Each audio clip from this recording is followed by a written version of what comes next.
Hello dear. आपके तैयारी को और बेहतर करने के लिए हम प्राचीन इतिहास के मोस्ट इम्पॉर्टेंट 300 एमसीक्यू फॉर्म में क्वेश्चन करेंगे, जो आपके आने वाले किसी भी एग्ज़ाम के लिए बेहद ही फ़ायदेमंद होगी। तो चलिए शुरू करते हैं अपने पहले क्वेश्चन से। अर्थशास्त्र किसके द्वारा लिखा गया था? तो अर्थशास्त्र चाणक्य के द्वारा लिखा गया था, जो कि चंद्रगुप्त मौर्य के प्रधानमंत्री थे। इनका अन्य नाम कौटिल्य भी था। क्वेश्चन नंबर दूसरा है, पंचतंत्र किसके द्वारा लिखा गया? तो पंचतंत्र, जो कि एक पुस्तक है, विष्णु शर्मा के द्वारा लिखा गया था। क्वेश्चन नंबर आपका 3, सिकंदर ने हाइडेस्पेसिस की लड़ाई में किसको हरा दिया था? तो सिकंदर ने हाइडेस्पेसिस की लड़ाई में पोरस को हराया था। हाइडेस्पेसिस जो है वो झेलम नदी के किनारे था। क्वेश्चन नंबर 4, रामचरितमानस महाकाव्य किस भाषा में लिखा गया है? तो रामचरितमानस जो कि महाकाव्य है, ये आपका अवधी भाषा में लिखा गया है। क्वेश्चन नंबर 5, किस स्मारक से गौतम बुद्ध ने बौद्ध धर्म के अपने दिव्य ज्ञान को दुनिया में प्रचारित किया? यानी उन्होंने अपना प्रथम उपदेश कहाँ दिया? तो उन्होंने अपना प्रथम उपदेश सारनाथ में दिया था। क्वेश्चन नंबर 6, महान सिकंदर का जन्म कब हुआ था? तो सिकंदर का जन्म 356 ईसा पूर्व में हुआ था। इनके पिता का नाम फिलिप था। क्वेश्चन नंबर 7, तेल पेंट का प्रयोग पहली बार 5वीं और 10वीं सदी के बीच पश्चिमी में भारतीय और चीनी चित्रकारों द्वारा बौद्ध चित्र के लिए किया गया था। मतलब किस जगह पे तेल पेंट का प्रयोग किया गया था? तो ये आपका है अफगानिस्तान में। अफगानिस्तान में तेल पेंट का प्रयोग पहली बार 5वीं और 10वीं सदी के बीच में भारतीय और चीनी चित्रकारों द्वारा बौद्ध चित्रों के लिए किया गया था। क्वेश्चन नंबर 8, कलिंग का युद्ध कब लड़ा गया? तो कलिंग का जो युद्ध है वो 261 ईसा पूर्व में लड़ा गया था। क्वेश्चन नंबर 9, चंद्रगुप्त मौर्य का जन्म कब हुआ था? तो चंद्रगुप्त मौर्य का जन्म 340 ईसा पूर्व में हुआ था। क्वेश्चन नंबर 10, अशोक किस राजवंश का सम्राट था? तो जो अशोक थे वे मौर्य वंश के सम्राट थे। क्वेश्चन नंबर 11, महाबलीपुरम में स्मारकों का समूह किसने बनवाया था? तो महाबलीपुरम में जो कि स्मारक बने हुए वे पल्लव राजाओं के द्वारा बनवाया गया था।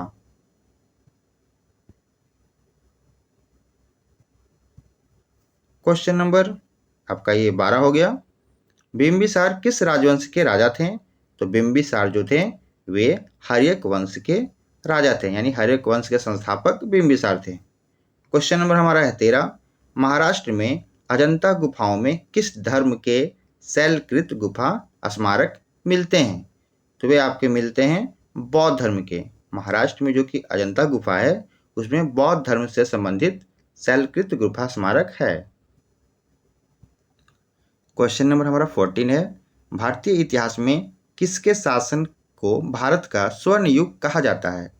तो आपका गुप्त साम्राज्य का जो काल था वह भारत का स्वर्ण युग कहलाता है। क्वेश्चन नंबर आपका है 15, बुद्ध को ज्ञान और करुणा के महासागर के रूप में प्रशंसा मिली, कैसे और यह किस बुक मतलब किताबों में उनके बारे में जिक्र किया गया है? तो अमरकोश में बुद्ध को ज्ञान और करुणा के महासागर के रूप में प्रशंसा किया गया है। क्वेश्चन नंबर आपका है 16, त्रिपिटक किससे संबंधित है? तो त्रिपिटक जो एक धर्म ग्रंथ है या पवित्र ग्रंथ है, ये आपका बौद्ध धर्म से संबंधित है। क्वेश्चन नंबर आपका 17, दिगंबर और श्वेतांबर मुख्यतः भिन्न हैं, अलग अलग हैं, कैसे? तो वे अपने पोशाक से भिन्न हैं, यानी दिगंबर जो हैं वे बिना कपड़े के रहते हैं, यानी नग्न अवस्था में, और श्वेतांबर जो हैं वे सफ़ेद वस्त्र पहनते हैं, इसलिए उन लोग का पोशाक जो है वो अलग अलग हो गया। क्वेश्चन नंबर 18, हुनों का आक्रमण पहली बार कब हुआ था? तो हुनों का आक्रमण पहली बार 458 ईसा पूर्व में हुआ था। क्वेश्चन नंबर 19, चंद्रगुप्त किस राजवंश के शासक थे? तो चंद्रगुप्त जो थे वे मौर्य वंश के शासक थे। यानी चंद्रगुप्त मौर्य जो है मौर्य वंश के संस्थापक थे। क्वेश्चन नंबर 20, अजातशत्रु किसका पुत्र था? तो अजातशत्रु बिंबिसार का पुत्र था, जो कि हर्यक वंश के संस्थापक थे। क्वेश्चन नंबर 21, कलिंग युद्ध के बाद अशोक किस धर्म में परिवर्तित हो गया था? तो कलिंग युद्ध के बाद अशोक बौद्ध धर्म में परिवर्तित हो गया था। क्वेश्चन नंबर 22, चंद्रगुप्त मौर्य का उत्कट अनुयायी था, यानी चंद्रगुप्त मौर्य किस धर्म को मानते थे? तो वे मानते थे जैन धर्म को। क्वेश्चन नंबर 23, चाणक्य का मुख्य सलाहकार था, यानी चाणक्य जो था वो किसका सलाहकार था? तो चंद्रगुप्त मौर्य का सलाहकार था और प्रधानमंत्री भी था। क्वेश्चन नंबर 24, उस प्रवचन की मुद्रा या भाव का नाम क्या है जिसमें बुद्ध को गंधार मूर्तिकला में अपने पहला उपदेश देते हुए दर्शाया गया है? तो वे था हमारा बी धर्मचक्र परिवर्तन। क्वेश्चन नंबर 25, चंद्रगुप्त मौर्य का जन्म पाटलिपुत्र में हुआ था, जो कि अब या भी बिहार में है। क्वेश्चन नंबर 26, घटोत्कच जो कि 290 से 305 ईसा पूर्व तक शासन किया, किस राजवंश का राजा था? तो ये था गुप्त राजवंश का राजा। क्वेश्चन नंबर 27, सिंधु घाटी सभ्यता काल की सभ्यता थी, किस काल की सभ्यता थी? तो सिंधु घाटी सभ्यता को कांस्य युग भी कहा जाता है, यानी कांस्य काल की सभ्यता। क्वेश्चन नंबर 28, निम्नलिखित में से कौन सा खेल प्राचीन भारत में प्रसिद्ध था? तो पहले भारत में शतरंज प्रसिद्ध था प्राचीन काल के समय में। क्वेश्चन नंबर 29, महान अशोक किस राजवंश के शासक थे? तो महान जो अशोक थे वो मौर्य वंश के शासक थे। क्वेश्चन नंबर 30, पहला बौद्ध संगति में आयोजित की गई थी, यानी कहाँ आयोजित की गई थी? तो पहली बौद्ध संगति 483 ईसा पूर्व में राजगिरी में आयोजित की गई थी। क्वेश्चन नंबर 31, सातवाहन साम्राज्य के संस्थापक कौन थे? तो सातवाहन साम्राज्य के संस्थापक हमारा सिमुक थे। सिंधु घाटी सभ्यता के लोग किसकी पूजा करते थे? तो सिंधु घाटी सभ्यता के लोग पशुपति की पूजा करते थे। क्वेश्चन नंबर 33, उपनिषद क्या है? तो उपनिषद हमारा हिंदू धर्म दर्शन शास्त्र के स्रोत हैं। उपनिषद क्या है? हिंदू दर्शन शास्त्र के स्रोत हैं। क्वेश्चन नंबर 34, गांधार कला किसका मिश्रण है? तो गांधार कला जो है आपका इंडो ग्रीक का मिश्रण है या संयोजन है। क्वेश्चन नंबर 35, निम्नलिखित में से कौन सा शिलालेख सती प्रथा का सबसे पहला संदर्भ है, यानी जिसमें सती प्रथा के बारे में जिक्र है? तो वे हमारा भानुगुप्त क्या ईरान शिलालेख, ये भानुगुप्त के द्वारा लिखा गया था ईरान शिलालेख। क्वेश्चन नंबर 36, निम्नलिखित में से कौन सा कथन अजंता गुफाओं के बारे में सही नहीं है? तो वे महाराष्ट्र में हैं, ये सही है। वे बौद्ध कला से अलंकृत हैं, ये भी सही है। वे प्राचीन भारत में प्रयोग की जाने वाली तकनीकों का चित्रण करता है, ये गलत है हमारा। उनमें वनस्पति और जीवों की चित्रकला नहीं होती है, ये भी सही है। तो यानी ये कहने का अर्थ है कि उस समय तकनीकी चित्रण का उसमें उल्लेख नहीं किया गया है, जो कि यहाँ बोल रहा है कि किया गया है, यानी हमारा गलत है। क्वेश्चन नंबर 37, कुतुब मीनार परिसर में मेहरौली स्तंभ मुख्य रूप से किस रूप में प्रसिद्ध है, यानी वह किस लिए प्रसिद्ध है? तो ये आपका इस्पात की उत्कृष्टता के लिए प्रसिद्ध है, यानी काफ़ी टाइम हो गए लेकिन उसमें कोई भी जंग लगा नहीं है। क्वेश्चन नंबर 38, अशोक के शिलालेख में किस लिपि का प्रयोग किया गया था? तो अशोक के शिलालेख में ब्राह्मी लिपि का प्रयोग किया गया था। क्वेश्चन नंबर 39, आर्यभट्ट और कालिदास किस गुप्त सम्राट के दरबार में रहते थे? तो वे चंद्रगुप्त द्वितीय के दरबार में रहते थे।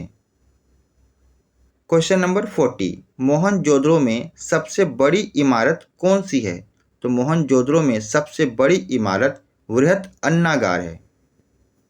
क्वेश्चन नंबर 41, निम्नलिखित में से कौन कनिष्क के दरबार में चिकित्सक थे? तो कनिष्क के दरबार में जो चिकित्सक थे उनका नाम था चरक।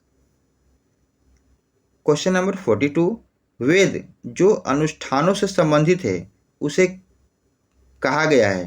तो जो अनुष्ठानों से संबंधित है उसे यजुर्वेद कहा गया, यानी यजुर्वेद में अनुष्ठानों के बारे में बताया गया है। क्वेश्चन नंबर 43, मौर्य साम्राज्य की राजधानी कहाँ थी? तो मौर्य साम्राज्य की राजधानी आपका पाटलिपुत्र में थी। क्वेश्चन नंबर 44, चोल काल के दौरान निर्मित बृहदेश्वर मंदिर कहाँ स्थित है? तो बृहदेश्वर मंदिर आपका तंजावुर में स्थित है। क्वेश्चन नंबर 45, कामरूप भारत के किस क्षेत्र का प्राचीन नाम है? तो असम का जो पुराना नाम है वह है कामरूप। क्वेश्चन नंबर 46, भारतीय कला की शैली जिसे ग्रीको रोमन बौद्ध शैली भी कहा जाता है वह किस समय स्थित थी? तो आपका हो जाएगा ये गांधार।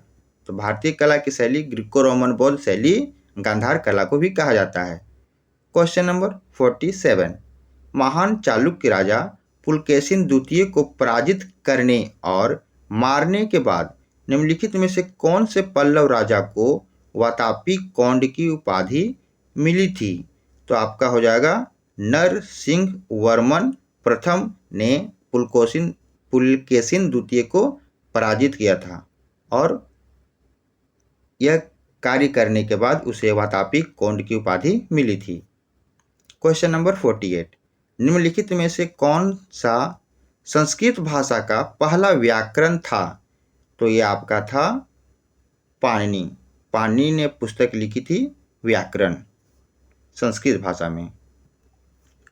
क्वेश्चन नंबर 49, गौतम बुद्ध का संबंध किस वंश से था? तो गौतम बुद्ध भगवान का जो संबंध था वे था आपका शाक्य वंश से। क्वेश्चन नंबर आपका है 50, चचनामा में किस विजय का इतिहास दर्ज है? तो चचनामा में अरब इतिहास का दर्ज है, यानी अरब के बारे में जानकारी मिलती है। क्वेश्चन नंबर 51, जैनों द्वारा उनकी पवित्र पुस्तकों के लिए प्रयोग किए जाने वाला सामूहिक शब्द क्या है? तो वो कहलाता है अंग। पवित्र पुस्तकों को अंग कहा जाता है। क्वेश्चन नंबर 52, निम्नलिखित का मिलान कीजिए। तो आपका मोहनजोदड़ो से वृहत स्नानागार, हड़प्पा से 6 अन्न भंडार की 2 पंक्तियाँ, कालीबंगा से हल के चिन्ह मिले हैं और लोथल जो है आपका बंदरगाह है, यानी वहाँ से बंदरगाह मिले हैं।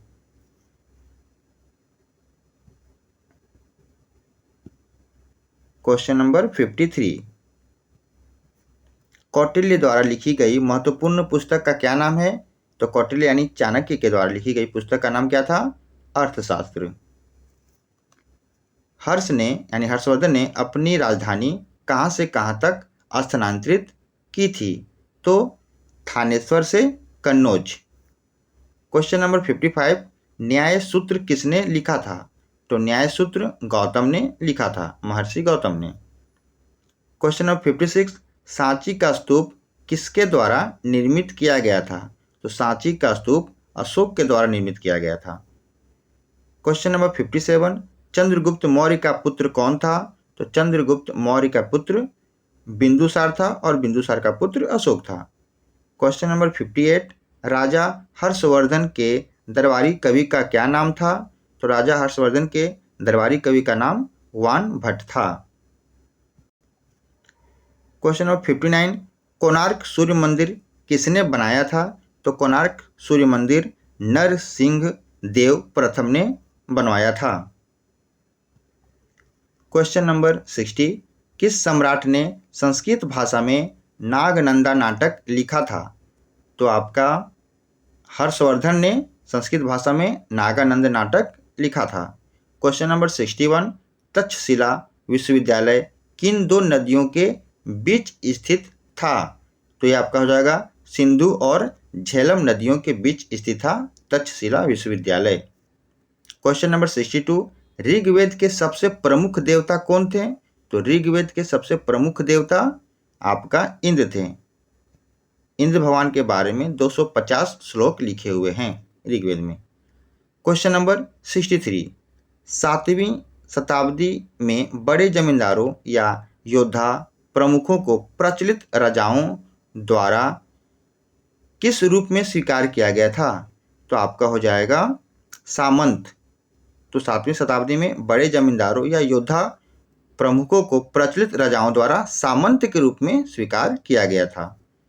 क्वेश्चन नंबर 64, चोल साम्राज्य ने मुख्यतः भारत के किस क्षेत्र पर शासन किया था?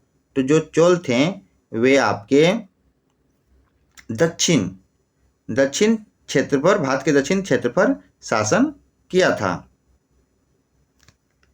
क्वेश्चन नंबर 65, हम्पी में स्मारकों का समूह बनाया गया था किसके द्वारा? तो हरिहर एवं बुक्का के द्वारा हम्पी में स्मारकों का समूह बनवाया गया था। क्वेश्चन नंबर 66, चोल शिलालेखों में उल्लेखित भूमि की श्रेणियों के अनुसार विद्यालयों के रख रखाव के लिए भूमि के रूप में जाना जाता है।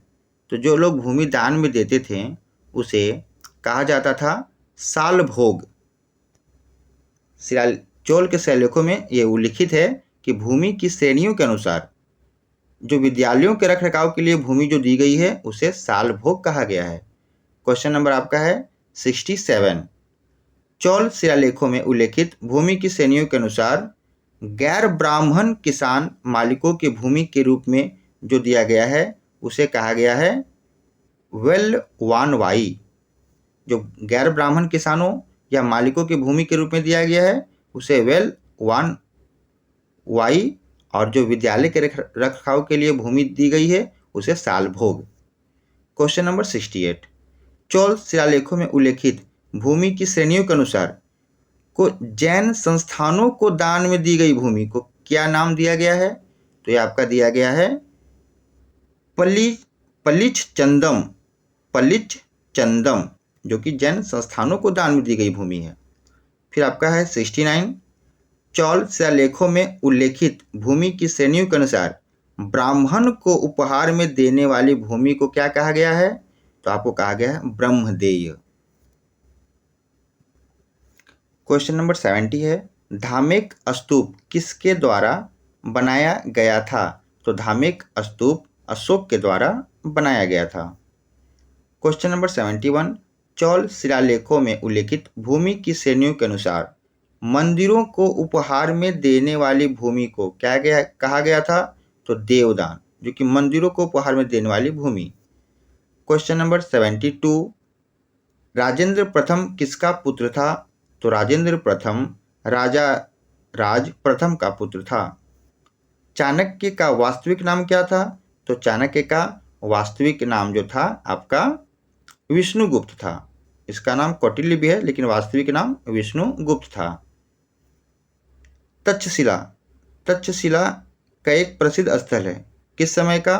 तो तक्षशिला जो है आपका मौर्य काल के समय एक प्रसिद्ध स्थल था। क्वेश्चन नंबर 75, मध्य प्रदेश के सांची में स्तूप का निर्माण किसने किया? तो ये आपका है अशोक ने। क्वेश्चन नंबर 76, अशोक के 14वें शिलालेख की खोज मतलब कहाँ पे की गई थी? तो अशोक के 14वें शिलालेख की खोज आपका गिरनार, जो कि गुजरात में है, वहाँ पे की गई थी। क्वेश्चन नंबर 77, सारनाथ में सिंह चतुर्मुख किस राजा से संबंधित है? यानी सिंह जो 4 सिंह हैं सारनाथ में वो किस राजा से संबंधित हैं? तो वे आपका अशोक से संबंधित है।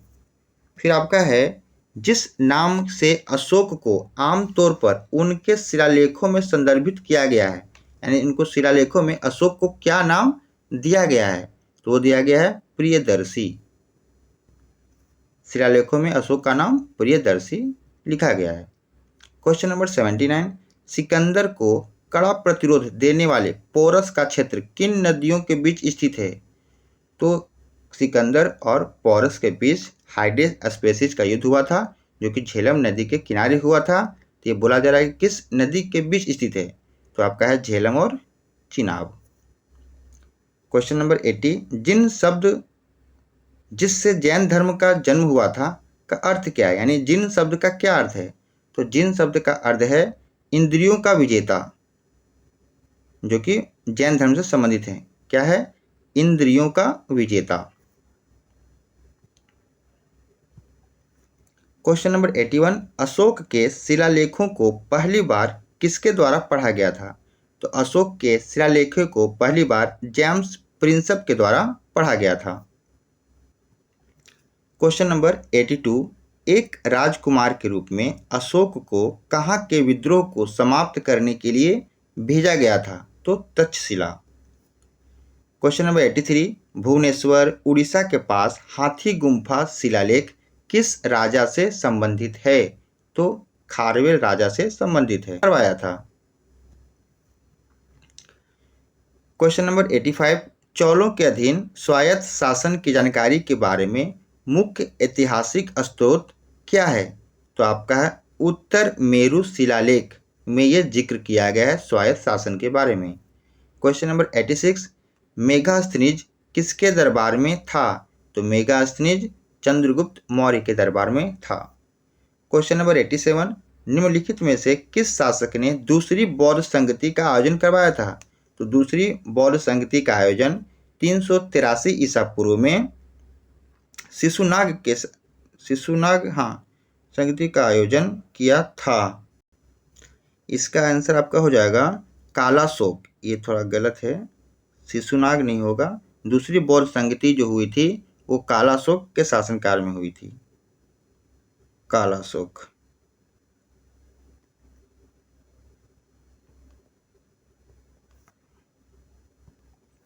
क्वेश्चन नंबर 88, अशोक के कलिंग विजय को लघु शिलालेख संख्या यानी किस लघु शिलालेख में वर्णित किया गया है?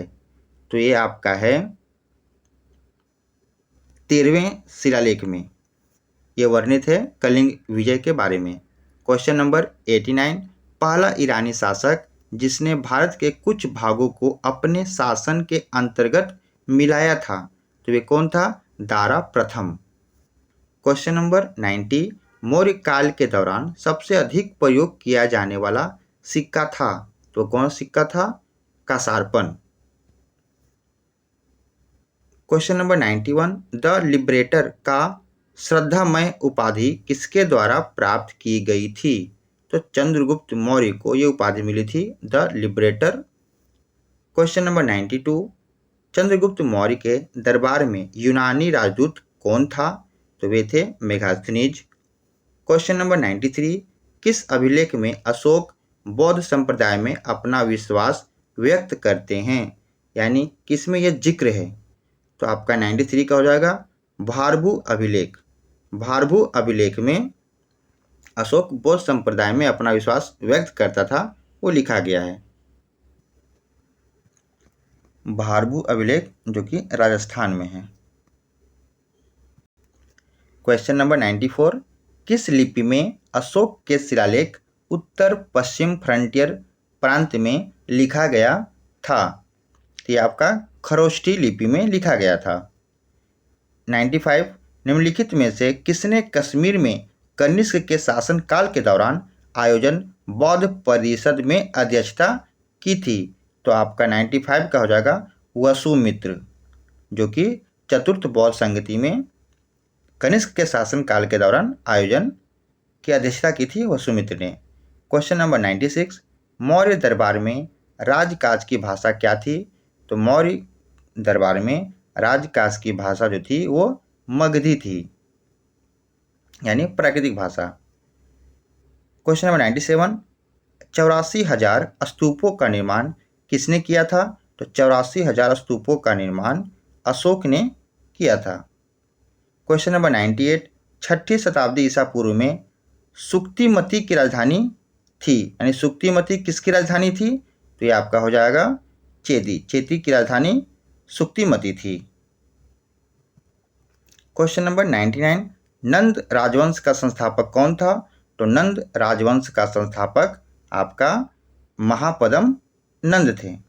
क्वेश्चन नंबर 100, नंद राजा के खिलाफ चंद्रगुप्त मौर्य की सफलता के लिए निम्नलिखित में से कौन सा कारक उत्तरदायी नहीं है? तो चंद्रगुप्त का शानदार रण कौशल, ये सही है। कौटिल्य की चालक कूटनीति, ये भी सही है। ग्रीक शासकों द्वारा प्रदान की गई सैन्य सहायता, ये गलत है। ग्रीकों की सहायता नहीं लिया गया था इस युद्ध में। तो चलिए आज 100 प्रश्न ही रखते हैं, बाकी के प्रश्न अगले वीडियो में किए जाएंगे। आशा है कि आपको यह सीरीज पसंद आई होगी। अगर पसंद आई हो तो इसे लाइक शेयर जरूर करें।